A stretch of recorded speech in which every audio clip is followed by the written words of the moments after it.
Hello, my name is Wayne Godser from the Avaya Serviceability Engineering team. This tech tip will cover the steps to automatically save configuration and license files to the standby CP card on the Avaya VSP9000 system. By default, the Save to Standby feature is disabled on the VSP9000. Enabling Save to Standby keeps your configuration and license files in sync on your master and standby CP cards. When you make configuration changes on the system and save your configuration, the files are copied to the standby CP card automatically. The Save to Standby feature ensures a seamless failover to the standby CP card in the event of a failure on the master's CP card. In our tech tip example, we'll log into the system with read-write-all privileges using the RWA user account and RWA password. We'll enter terminal configuration mode by entering enable followed by the conft command. We'll enable Save to Standby on the system with the boot config flag Save to Standby command. We'll view the new boot config settings using the show boot config flags command. Next, we'll determine which CP card is the current master CP card using the show boot config master command. We'll save our current config changes and verify that the Save to Standby feature is now enabled using the save config command.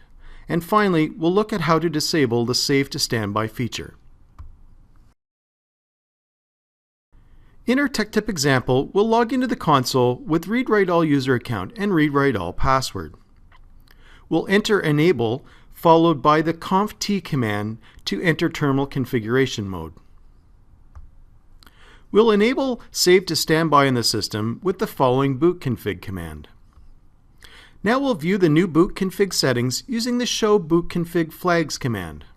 As we can see from the output, the Save to Standby feature is now enabled. Next, we'll determine the current master CP card using the show boot config master command. As we can see from the output, the master CP is in slot 1 on the chassis. If there was a system failover to CP2, the Save to Standby feature would ensure our config and license files are in sync with CP1. Now we'll save our current configuration changes and verify that the Save to Standby feature is now enabled using the save config command.